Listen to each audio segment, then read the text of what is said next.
Let's just start with you coming to America. Well, I was born and raised in Bangladesh and had a dream to be an Air Force pilot. And after attending that military boarding school for 6 years, I joined the Bangladesh Air Force to fulfill my childhood dream. But after graduating as a pilot officer, I did not feel my destiny was there. And when I got a chance to come to the United States for additional higher education, I took it, while also hoping to experience the American dream.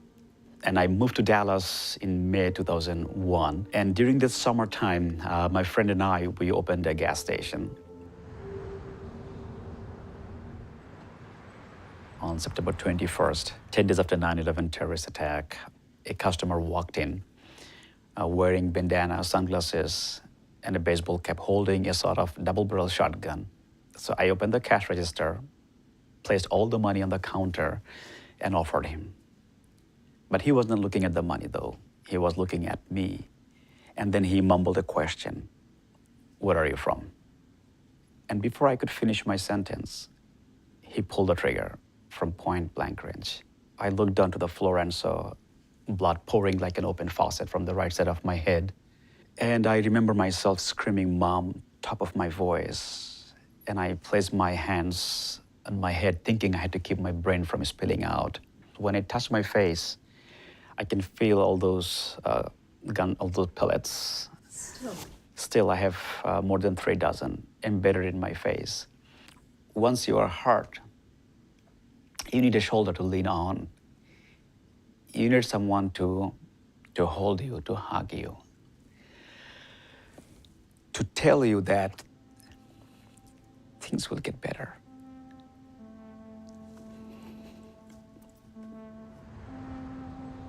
Race's attacker was a white supremacist and gang member, Mark Stroman. He told a court he shot him because he was of Muslim descent.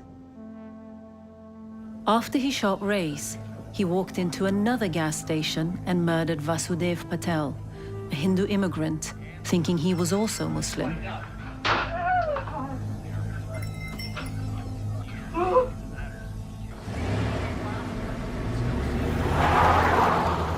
Race has now become a community activist, tackling hate crime.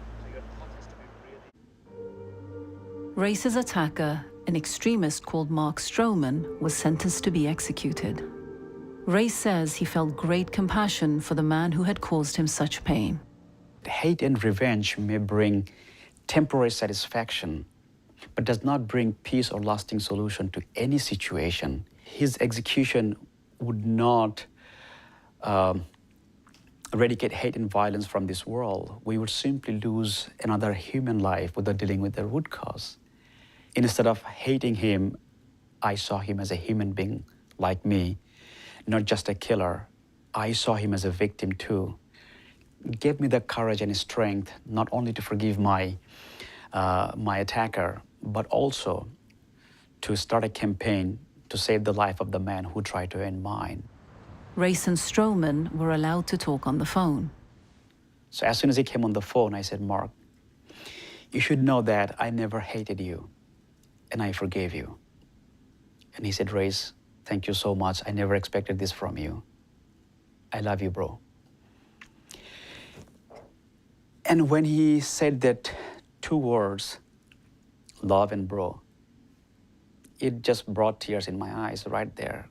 Despite Race's campaign to spare him, Stroman was executed. His last words were, "Hate is going on everywhere. It has to stop. Hate causes a lifetime of pain."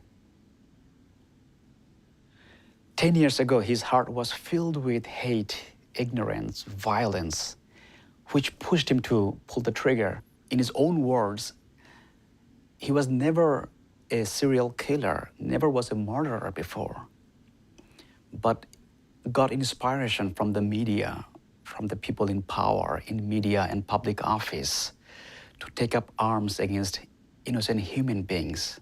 And the cycle keeps going back and forth and back and forth. It has to stop it somewhere.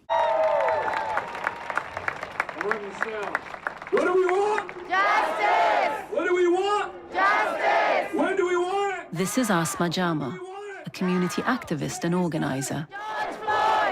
She's lived in Minneapolis since her family came here from Kenya. What do we want? Justice! When do we want it? Now! Asma tells me how she became an activist.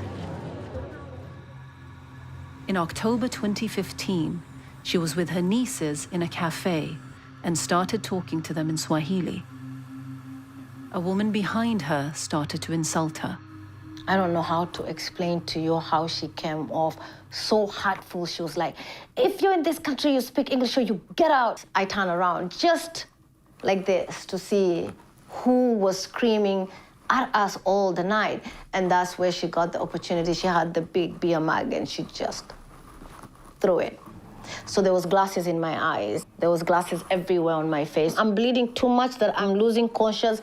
I'm coming back, I'm going in, I'm coming back, I'm going in. The EMT guys and the police, when they looked at me, I saw their faces. I kind of knew something really bad happened. And I'm like, can I have a mirror, please? The police says no. And I'm like, oh my God. So I had 15 stitches and 2 here, so 17. Hate crimes are horrible. They're horrible. It's been 4 years, and I'm a mess. I'm a complete mess. Not only am I not the person that I used to be, free, but through therapy, I came to realize that no, I keep asking myself the question, why me? Nobody knows what it does to people. It breaks you. It broke me to my core. The person, me as Asma, I broke. Literally everything about me broke. Asma's attacker, Jody Burchard Rich, pleaded guilty to assault and was imprisoned. Asma gave a statement at her sentencing. I just wanted to say that it's...